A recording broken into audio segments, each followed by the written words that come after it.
Good evening to you, Madam Prime Minister. Well-deserved victory. Thank you. You've been analysing things all evening. Maybe you would want to speak to that first and then offer your congratulations to Ms. Moore. Yeah. Before I do that, I'd like to offer my congratulations to the people of St. George North. This has been a campaign without incident. This has been a campaign, election day, equally without incident. And I think that first and foremost, we as a people should be very happy and congratulate all Barbadians that we maintain that record of a strong, stable democracy. I'd also like to thank the campaign team of Toni, but you will forgive me if I am exceedingly happy tonight, and Glenn is standing here. The turnout was a little lower than we would have expected normally, but we had a pandemic, and at 49.8%, considering that in Jamaica the entire poll for the entire general election was 37%, I think that we've done well in just shy of 50% turnout, because there are a lot of people who expressed to us their concerns about coming out to vote. Against that, the margin of victory, and let me share with you publicly now what I shared with Glenn and Toni at the outset of this race 7 weeks ago. I told Toni that if she got 65% of the vote, I would hug her, and she would have been done exceedingly well. Toni Moore tonight got almost 67.6% of the vote, exceeding my expectations. And if you saw me working numbers all night, it's because naturally I have to get context. And Glenn in 2018 was an outlier. We all know that. Glenn won 81% of the vote after almost 20 years of representation. Toni Moore tonight gets almost 67% of the vote. Not almost, 67.6%, almost 68% of the vote with 7 weeks on the ground. And 7 weeks on the ground, she was able to do better than Glenn did in 2013 when he got 59% of the vote. She was able to do better than Glenn did in 2008 when he got 54.6% of the vote.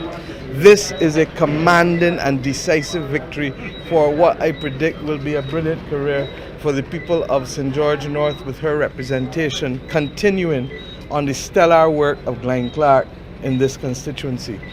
I said 7-8 weeks ago that I wanted to have this young lady become a member of the Barbados Labour Party and to run.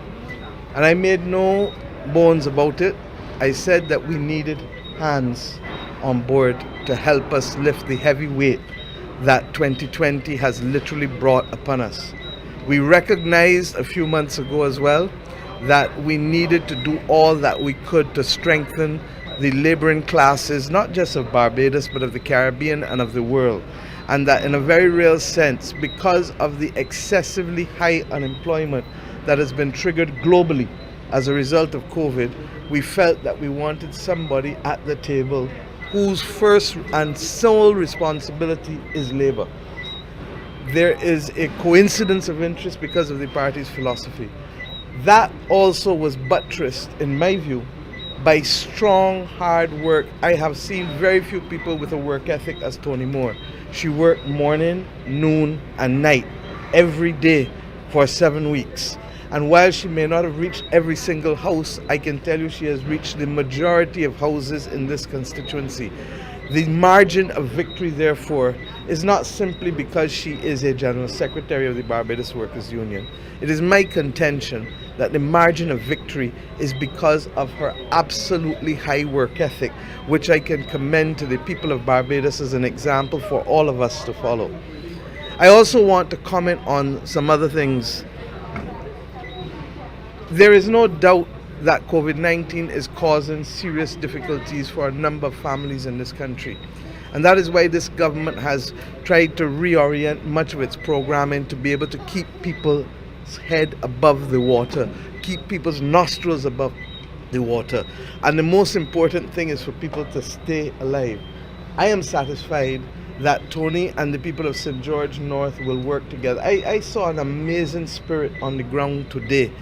This was not a case where people were harassing. This was a case where those who were going to vote and who had no fear of COVID were going out to vote to express themselves, first as a representation of faith in Toni, and I must say as a representation of faith in the government's work and satisfaction that while the government is not yet where we want to be, we are definitely on the trajectory of a better Barbados in 2020 than when we found it in 2018. And I'm thankful for the people of St. George North for sending that message to the people of Barbados and to the wider world.